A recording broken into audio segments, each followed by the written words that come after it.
안녕하세요. 김성길 목사와 함께하는 GTS 말씀 묵상 시간입니다. 오늘은 6번째 주간의 세 번째 날 묵상이 되겠습니다. 셋째 날 주제는 숨겨진 비밀 찾기가 되겠습니다. 묵상을 꾸준히 하신 분들은 이제 주제도 익숙해지실 거예요. 그리고 아마 생활 속에서 사용하시는 분들도 계실 거고요. 우리 아이들한테도 제가 이 7가지 주제 중에서 사용하는 것들이 뭐가 있어? 라고 이렇게 물어보면은 어떤 아이는 하나님의 마음 생각하기, 또 어떤 아이들은 생각하는 것, 깊이 숨겨진 것 찾아보고, 이런 이야기들을 이제 가끔 합니다. 그래서 이게 익숙해지면 굉장히 좋아요. 공부를 해도 그렇고, 업무 처리하는데도 그렇고. 자, 오늘은 숨겨진 비밀 찾는 날입니다. 그냥 보내지 마시고, 숨겨진 걸 찾기 위해서는 질문이 필요해요. 왜? 무엇을 어떻게, 만약 이렇게 질문을 하시면서 숨겨진 것들을 잘 찾아보시기 바랍니다. 맨날 익숙한 길보다는 새로운 길, 또 익숙한 방법보다는 숨겨져 있는 또 다른 방법들 이렇게 찾아보면 훨씬 유익이 되죠. 자, 이 시간도 이제 그림을 먼저 정리를 하겠습니다. 자, 이 그림을 보시고 느끼시는 거 적어보시기 바랍니다. 이 그림은 두루마리죠. 두루마리. 두루마기가 아니고 두루마기는 옷이고 두루마리 이렇게. 그래서 옛날에는 하나님의 말씀을 이렇게 두루마리에다가 기록을 했죠. 그래서 이 두루마리 그러면 일단 성경을 기록한 내용을 우리가 생각해 볼 수가 있죠. 이스라엘에 가보면 이렇게 그 예시바나 이런 데 가서 보면은 두루마리에 기록되어 있는 이런 내용들을 많이 연구들을 하고 그런 경우가 많이 있죠. 자, 그림을 보고 느끼는 것은 무엇인가요? 저는 두루마리 성경 이렇게 적고 그 다음에는 읽어야 한다. 여기 아무리 많이 기록이 돼 있어도 읽지 않으면 내 것이 안 되죠. 그 다음에 기억해야 된다. 그리고 믿고 따라가야 된다. 이 말씀, 여기 기록되어 있는 말씀들이 내 생활 속에서 사용이 될 때 이게 능력이 되는 거잖아요. 자, 그림 분석입니다. 그림 속의 내용을 찾아보는 거예요. 집중력, 그 다음에 또 분석력. 그래서 이걸 통해서 보이는 것과 숨겨진 부분들을 찾아보는 거죠. 자, 먼저 두루마리 성경이 있고 기록된 그 안에 이제 기록되어 있는 말씀이 있고 그 바탕 이제 색깔이 있습니다. 그림자도 있는 것 같아요. 네. 자, 보이지 않는 부분은 뭘까요? 저는 일단은 이 성경 속에 두루마리 속 기록되어 있는 그 말씀의 내용이 숨겨져 있다. 내용이 숨겨져 있죠. 그리고 말씀을 주신 하나님이 계시지만 안 보이고 또 이 말씀을 주신 이유가 있을 거예요. 말씀을 주신 이유 그리고 이걸 따라갈 때 오는 결과들이 있을 겁니다. 이게. 자, 세 번째는 그림에서 가장 중요한 것은 뭘까요? 네, 우선 제일 중요한 것은 이 말씀을 주신 하나님이 제일 중요하죠. 그리고 하나님이 주신 말씀, 여기 제일 중요합니다. 자, 네 번째는 이제 기억력을 키우고 또 생각해보는 시간이에요. 상상력을 키우고 확장시키는 거예요. 이걸 보면서 성경 전체를 한번 살펴보고 내 인생 전체를 한번 생각해보는 거죠. 자, 저는 5가지를 적었습니다. 첫째는 이 두루마리를 보면은 계시록 22장에 이 두루마리 예언의 말씀을 지키는 자가 복이 있나니 때가 가까웁니다. 네. 두 번째는 말씀이 주는 목적, 복. 말씀이 주는 복이 있어요. 성경 속에 보면 이 말씀을 주신 하나님이 이걸 너희가 잘 읽고 지키고 행하면은 내가 너희들에게 이러이러한 복을 줄 것이다. 네, 이러이러한 복을 줄 것이다. 이런 내용이 담겨져 있습니다. 그러니까 대표적인 것이 저는 신명기 10장 13절 그리고 28장 1절로 2절의 내용이에요. 또 디모데후서 3장 15절 17절. 그래서 저는 처음에 신명기 10장 13절을 보면서 너희가 내 계명을 잘 지키면 너희가 행복해진다. 너희의 행복을 위해서 준 내 말을 지켜라. 이걸 보면서 처음엔 참 신기했어요. 야, 하나님의 말씀, 율법 그러면 막 눈은 눈으로 빼고 막 이런 것만 생각했는데 우리의 행복을 위해서 주신 말씀이다. 그리고 신명기 28장 1절로 2절에는 이제 내 말을 지키면 나가도 들어가도 복을 받는다. 뛰어난 민족이 된다. 리더십이죠. 디모데후서 3장 15절로 17절은 성경은 구원을 주는 지혜를 주고 그 다음에 우리를 사람을 온전하게 교육하기 위한 책이다. 그래서 요즘에 GTS 교육을 아이들에게 하는 것은 영적인 것과 현실적인 온전한 하나님의 사람들로 키우기 위해서 하는 거죠. 자, 여러분. 말씀이 주는 복. 자, 그 다음에 이제 세 번째는 시편 119편 105절. 주의 말씀은 내 발의 등이요 내 길의 빛이니이다. 네 번째는 나의 인생을 이끌어가는 말씀들. 제 인생을 이끌어가는 대표적 말씀들이 몇 개 있어요. 그걸 따라왔고 그걸 쫓아서 여기까지 왔죠. 참 말씀은 제 인생에 그래서 등불이다. 이 말씀이 참 실감이 납니다. 갈 길을 밝혀주고 어둠 속에 방황할 때 힘들어할 때 비춰주고. 네. 자, 다섯 번째 코너입니다. 이 코너는 과거, 현재, 미래를 생각해보는 내용이에요. 예, 이 그림을 가운데 두시고 앞부분의 내용은 어떤 그림을 그리면 좋을지 한번 생각해 보십시오. 저는 하나님의 음성이 들려오는 거예요. 선지자들에게. 선지자가 딱 하나님의 말씀을 듣고 그 다음에 기록을 해서 두루마리가 탄생하고 그 다음에는 이제 이거를 또 읽는 사람들이 있겠죠. 우리도 말씀을 읽는 사람들이니까 읽고 기록된 걸 따라가고. 네. 과거, 현재, 미래. 과거에 내가 오늘의 나를 만들었고 오늘의 나는 미래의 나를 만들어요. 여러분 앞으로의 미래를 어떻게 살고 싶으신가요? 참 중요한 거 아닙니까? 오늘도 잘 살아야 되지만 어쩌면 더 중요한 건 미래예요. 그래서 미래를 잘 살기 위해서는 오늘이 뭔가 살면서도 한편에서는 준비하는. 그래서 제일 좋은 말이 오늘을 충실하게 살며 내일을 준비하자. 이런 말일 것입니다. 자, 오늘도 우리 본문 말씀 다 같이 한번 읽어보겠습니다. 마태복음 2장 1절로 12절이에요.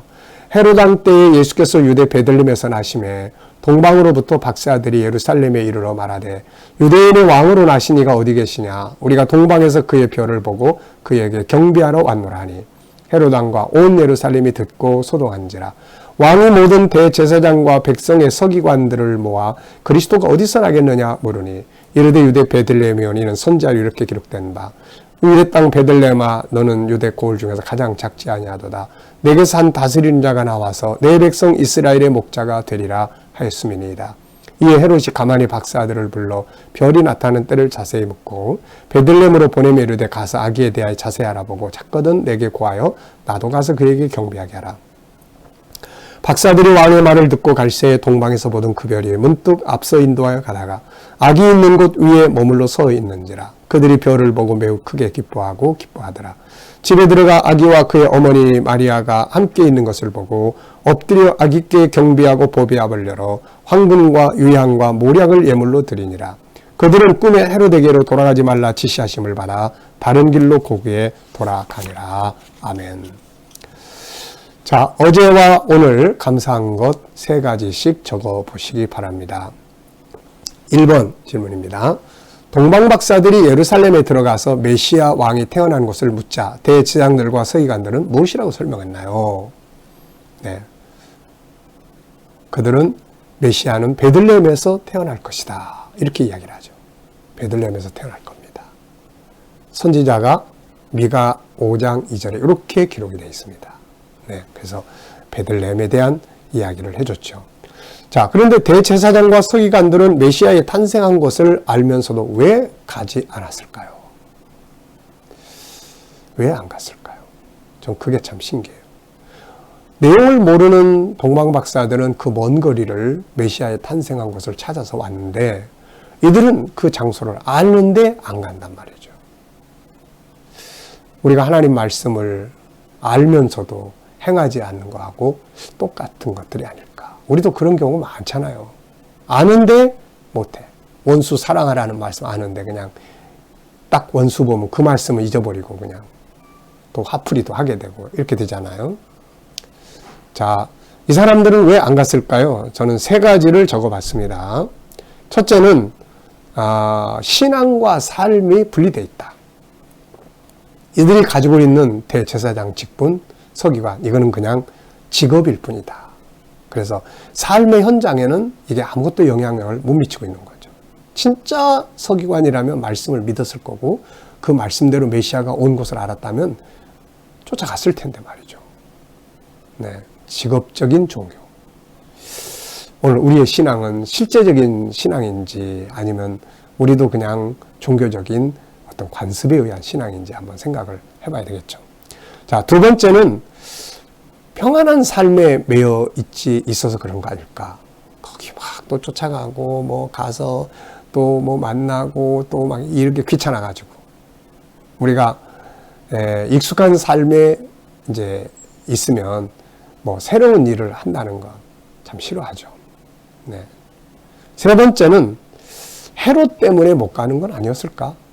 새로운 왕을 만나러 간다. 그러면 헤롯에 대한 반역처럼 느껴질 수 있잖아요.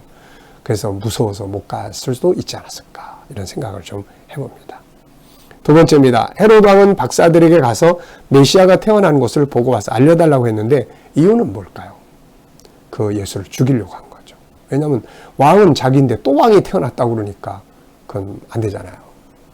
우리나라의 사극 같은 데도 보면은 뭐 왕이 될 제목들을 다 그냥 미리 죽이는 이런 일들 많이 있지 않습니까? 이것을 보면서 느끼는 것은 무엇인가요? 전 두 가지를 적어봤는데요. 하나는 마귀의 계략을 주의해라. 우리를 시험에 빠뜨리고 우리를 넘어지게 하려고 하는 사탄의 전략. 헤롯은 바로 그런 계략을 쓰는 거예요. 가서 보고 와서 나한테 이야기해달라. 나도 가서 경배할 거다. 그러니까 이거 거짓말이거든요. 그러니까 메시아를 죽이려고 하는 이 음모를 이 안에 담은 거예요. 마귀는 창세기 3장에서 하와에게 다가왔죠. 좋은 말로 이야기했어요. 선악과 먹으면 하나님처럼 된다고. 근데 그 속에는 계략이 숨겨져 있는 거죠. 죽음에 이르도록. 그래서 이런 거 조심해야 돼요. 뭐 친구의 말, 무슨 누구의 말. 중요한 건 계략이 숨어 있지 않도록. 나쁜 길로 가자고 그러는 건 안 좋은 거잖아요. 또 하나는 내가 혹시라도 다른 사람에 대해서 해를 끼치려고 이런 계략을 혹시 쓰고 있는가. 이런 거 우리 안 되죠. 그래서 우리 항상 진실해야 됩니다. 자, 세 번째입니다. 3절로 6절에서 느끼는 것을 적어보고 질문 2개 만들어 보세요. 3절로 6절.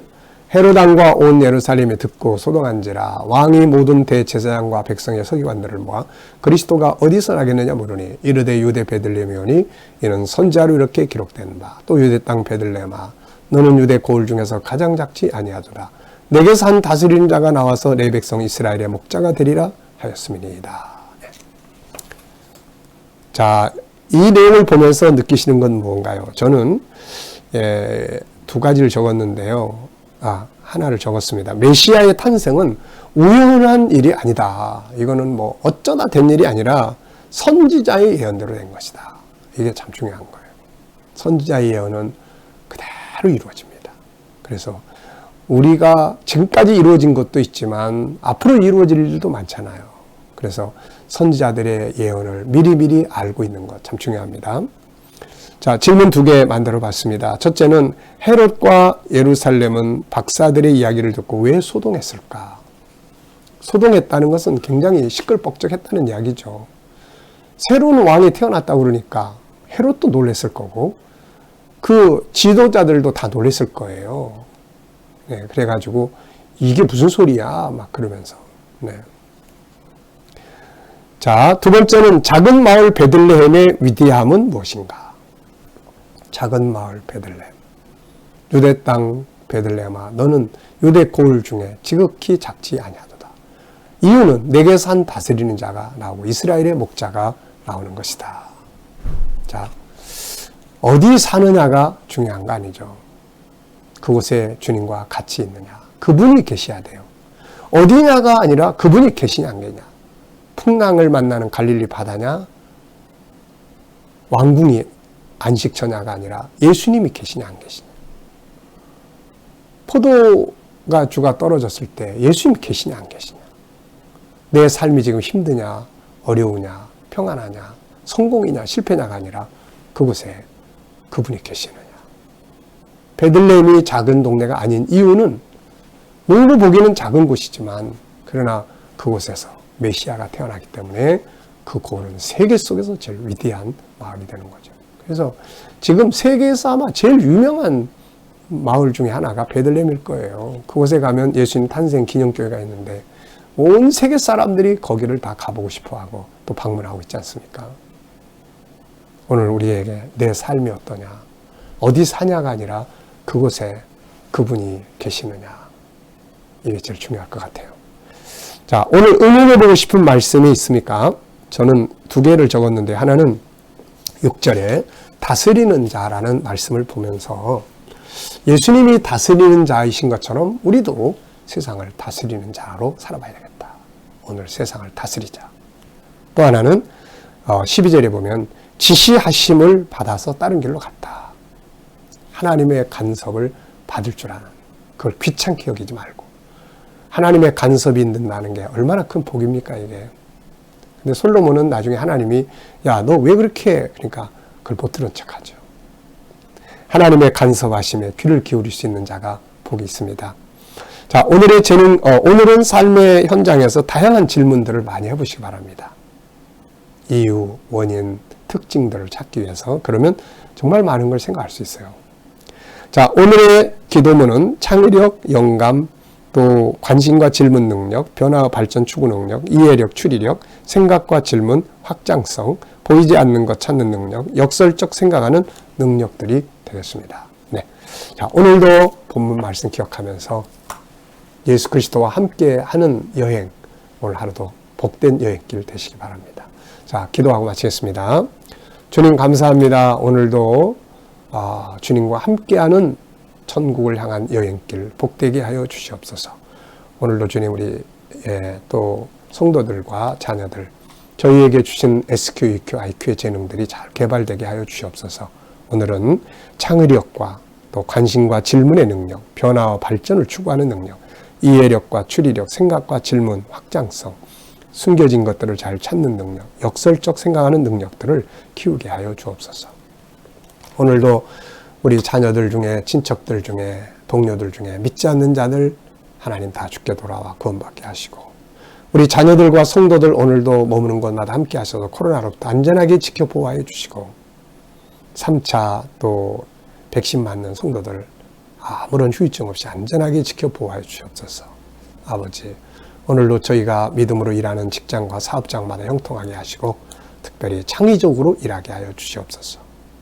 주님, 오늘도 또 새로운 일터를 구하는 자들에게 좋은 일터들이 예비되게 하시고, 또 치료받는 성도들에게 모든 아픔에 속히 자유하게 하여 주옵소서. 오늘도 이 나라와 민족을 지켜주시고 이 땅에서 코로나가 속히 소멸되게 하시며, 이 나라가 거룩한 땅, 선교의 땅 되게 하시고, 이 나라의 지도자들은 지혜와 총명을 가지고 이 나라를 잘 이끌어가게 하여 주시옵소서. 주님, 오늘도 세계 곳곳에 있는 선교사님들과 저들의 사역 가운데 함께 하시고 택한 백성들을 다 주께 돌아와 구원받게 하시며, 오늘도 핍박받는 교회와 성도들이 있다면 그게 승리하게 하여 주옵소서. 감사하며 예수님의 이름으로 기도하옵나이다. 아멘.